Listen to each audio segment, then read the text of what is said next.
Okay, so that must be done. Hi, grade one teachers. So we are now catching up with the grade one, book one orientation. I think from previous training, you all remember our little roadmap of how we turn spoken words into written words. So when our children come to grade triple R, we all know they can speak some words, but our aim in junior primary is to guide them to turn these words into written words. Before we start, let's just think about what their deficit is. Why do we have some children struggling with reading and spelling when they leave the junior primary years? Well, 27,000 studies have identified the problem, and it was found that 90 to 95% of children, the struggle is sound awareness, what we call phonemic awareness in school. So it's so important that we just refresh our memory and think, what do we actually mean if we say sounds or sound awareness? Well, this word sounds in Greek has the word phone in, phono, which refers to we use our phone with our ears, not with our eyes. In other words, it's the things that we perceive using our ears. Our eyes can actually be closed. When you talk over the phone, you don't need your eyes. We can listen to music with our eyes closed. We don't even need them open. We don't use earphones with our eyes. We only use it with our ears. And grade one teachers, I think this word sounds is a very confusing word. And that's why at Time to Read, we rather want to talk about phonemes, because then you can be sure it's the things that we hear. Because sometimes teachers say sounds and they mean letters. So if we have the word bird, when we talk about sounds, we don't, or phonemes, we don't refer to those four letters. No, because those four letters we need our eyes for. When we talk about sounds or phonemes, it is what we hear in that word b,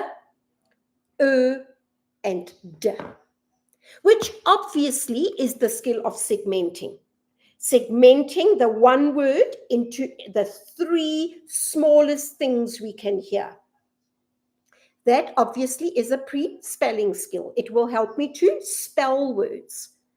But for written words, we need the opposite as well. We need to be able to put the b and the and the d, we need to be able to blend it into one word. And that's called blending. And blending is obviously a pre-reading skill.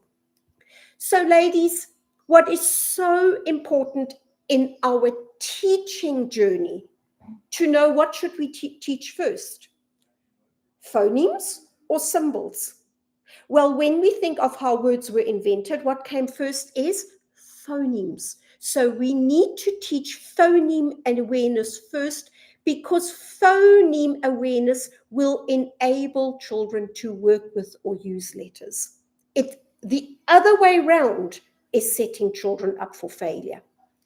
So our researchers have pointed out the deficit.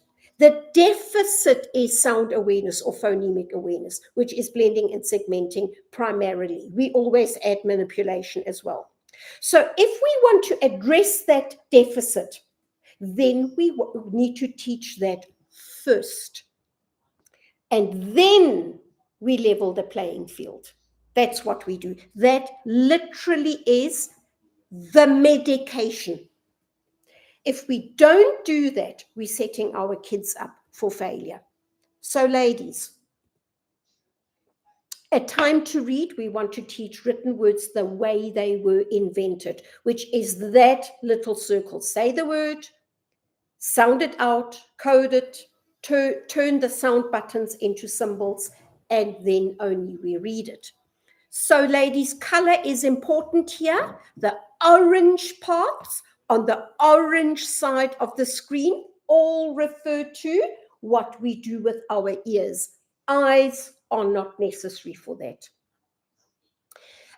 So in grade, here are our skills: blending, segmenting, and as I said earlier, we're adding manipulation as well. So in grade R, our children were blending and segmenting and manipulating with words, because words are bigger than tiny little sounds. In grade R, they went a little bit smaller to a clap. And then in grade R, the teacher spent quite a bit of time on moving from the clap to that tiny little sound. But the problem is you have new children in your class, and maybe some children that need a bit of refreshment in terms of sound awareness. That is why what we do right at the beginning, before starting to teach any letters, you need to know, do your children have the skills to work with letters? And then you actually get to know your children. You know so much about them. You know who has a deficit and who hasn't. So in other words, who is in that bottom at risk part. And that's why at the beginning of book 1, we have that little sound assessment. Why do we do it? Because we need to know, can children blend phonemes into words? Because once we give them letters, that's the purpose of having letters, is to blend them into a word, and the opposite for spelling as well. So ladies, this is a critical start to doing time to read in grade 1. If your children can't do this, ladies, please watch the grade R video. There we explain how to get them very quickly. The interpretation for this assessment is in the memo part of your planning documents. Now that we know our children can blend, they can segment with their eyes closed phonemically. They've got the skills to use letters. Now we're ready to teach letters. And at time to read, we always start easiest and build and go harder. So what we're going to do is we're going to revise the letters that we did in grade R for 2 reasons. First one is you have new children in your class. But the second reason is now we need to move from blending to reading. So in grade R, we wanted children to see the letter D and the O and the G. So those 3 letters are there. And we wanted them to read D, O, G and blend it into dog. But in grade 1, we need to go from blending with letters to reading. Ladies, for your at-risk children, that will take them a whole year. You will see initially that there's a lot of processing going on in their brains while they do that. Allow them that time. We will tell the parents also not to get anxious and impatient, because this is the stage where they need to feel success. You will see my daughter's, our little grandson is in grade R, and they're practicing this obviously every day now. And she just comes back every day and says, I cannot believe what 5 minutes of every single day do to him. She sees in front of her eyes how this little Luke is just turning from a blender with a lot of processing to all of a sudden gaining confidence, and things are going faster and faster. Remember how you learned to drive a car? Initially, everything was slow. You needed to process every step, and now you're driving automatically. The same is true for these little children. The more they practice, the better they become. So ladies, this is our year plan. Now, remember, these weeks are a guideline. If you found in your assessment that auditory blending and segmenting is very poor with most of your children, pause until that is done, and then your grade 2 week will only start. So this is a skills-based program. The weeks are a guideline. Once the skills are in place, then you can move with our weekly layout. Okay, I hope that is clear. Then how to do it? Remember that in our method of time to read, we have 4 little steps. We always start by revising prior learning. That is the thing of building automaticity. The only road to automaticity is through revising every day. And it's not a matter of doing a lot, it's doing a little every day that gets us there. Why do we do that? Because we want to access prior learning. Remember that whatever new we want to teach, if we can't link it to prior learning, it's a very abstract way of teaching. So your revising part, revise what they need for what you want to teach today. So how do we revise? Flash the symbols daily or write them in the teacher guide. Obviously, in the planning, we have some ideas there for you. Once you are ready to teach, remember, we don't teach a new symbol every day at the beginning, usually 2 on Monday, and then for the whole week, there's no other teaching left. There's consolidation. But when we teach, these 4 steps are crucial. They need to become a default for the children, because this is how written words were invented. Say the word, sound it out, code it using your little coding buttons, write the symbols, and then read it. And you've closed the whole circle.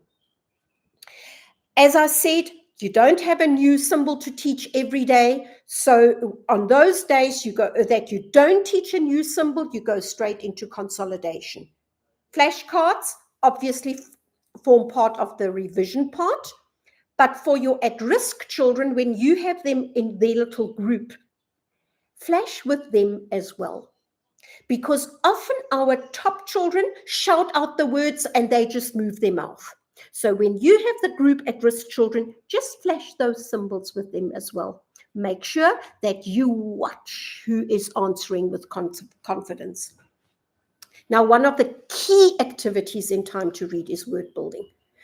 Because through word building, and it's not the teacher writing the words, it's the kids using letter tiles or whatever, or a crayon or a chalk to build the words, because it makes them think. And word building we do by using these 4 steps. That's what word building is.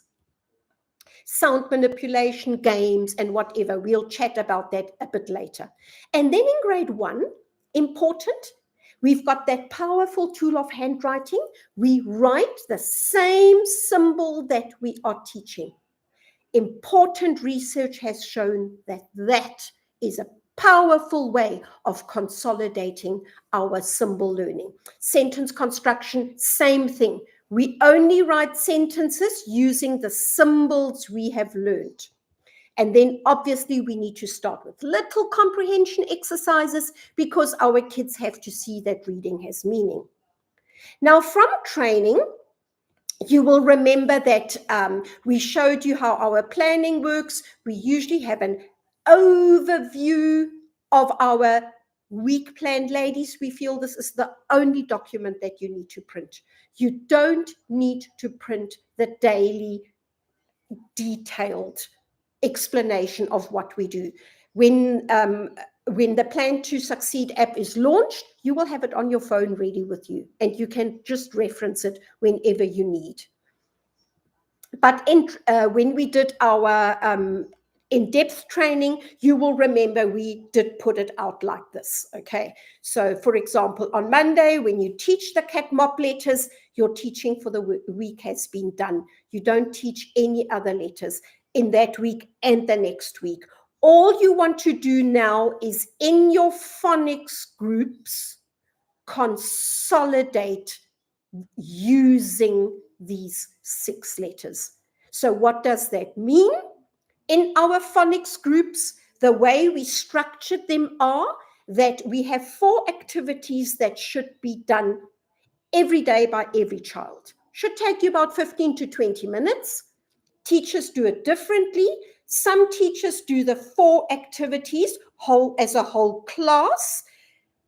We want to encourage you to break up into 4 groups and rotate the 4 groups for the day. So this is a 60 to 80 minute reading hour that you have.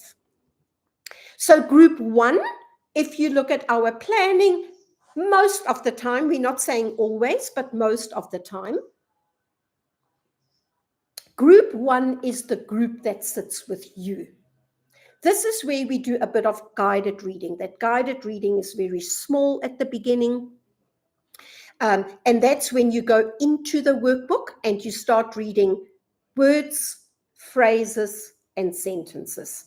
This is where you can ask children questions, look at the picture, what sentence do you think matches? You can already make them aware of a capital letter and a full stop. So this is where you can really build your children's comprehension vocabulary skills. You have a little bit of time with them alone.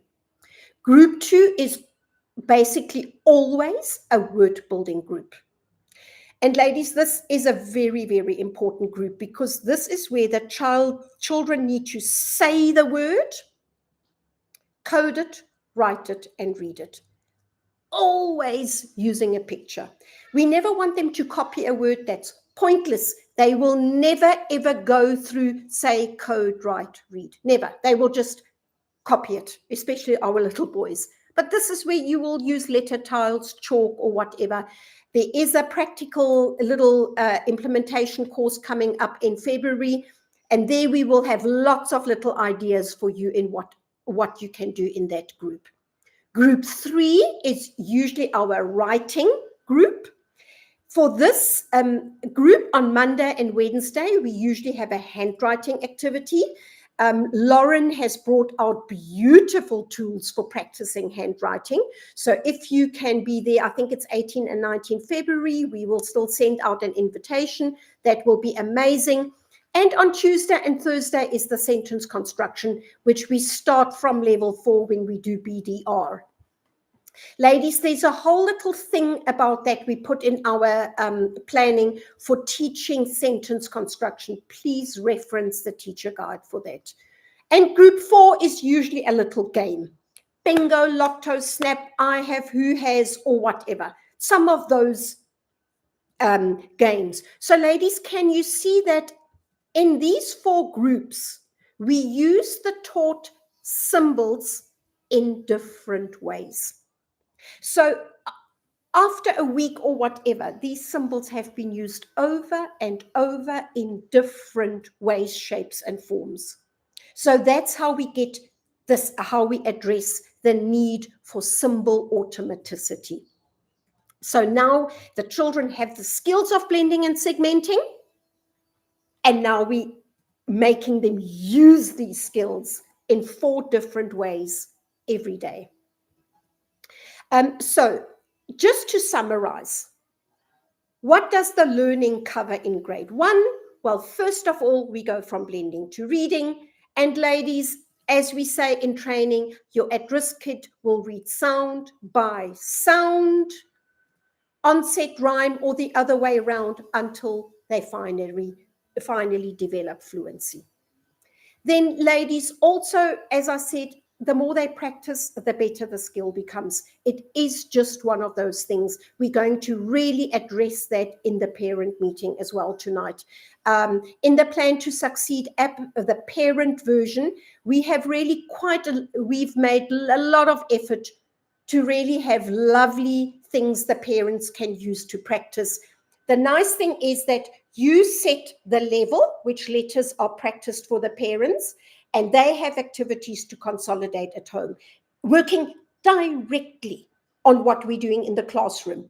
So actually, we hope that this will reduce the need for outside intervention people a lot. The parents really have access to things that can be done in the car, on the way to school. So it's really, hopefully, very practical. Now we're going to start teaching the sight words. Important, we want fluent reading.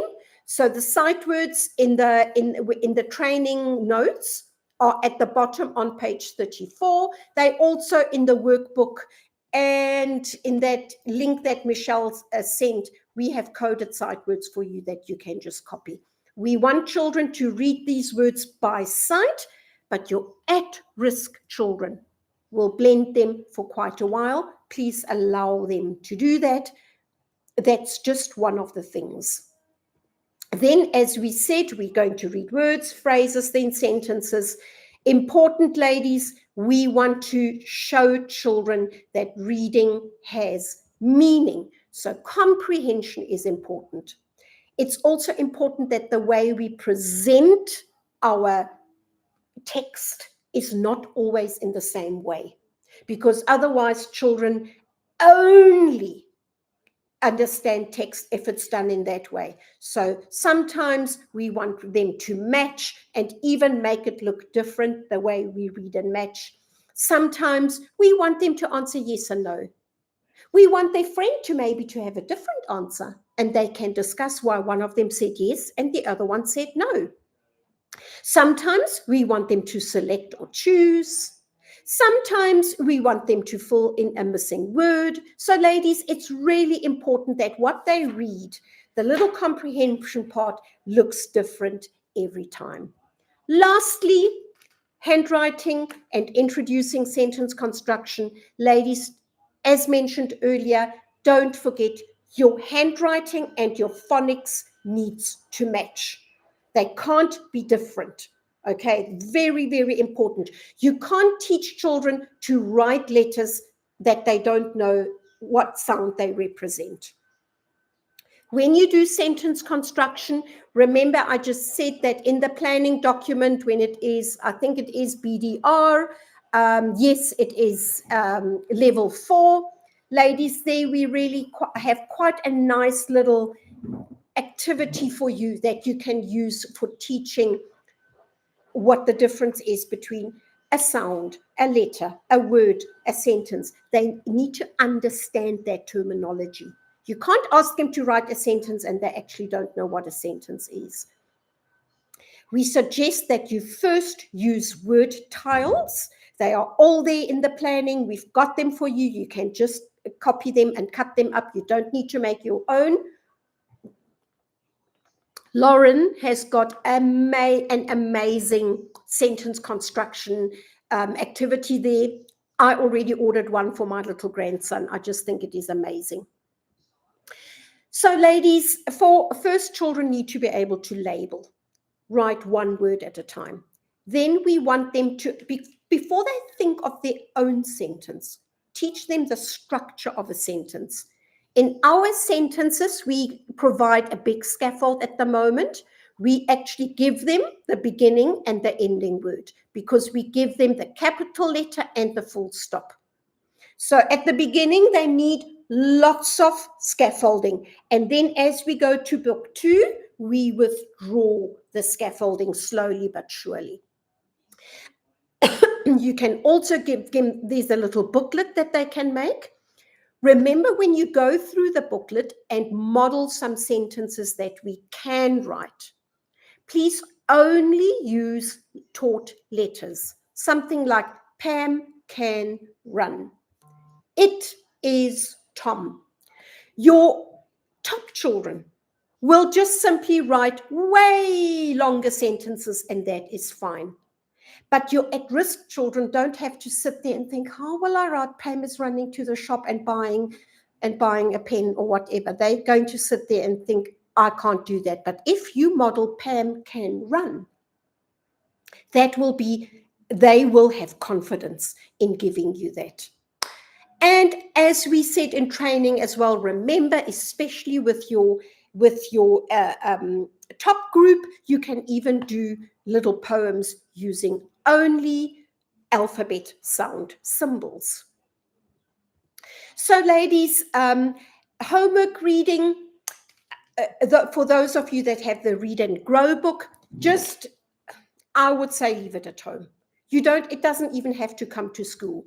You will know which kids are doing the homework and which not. You can use our paper readers.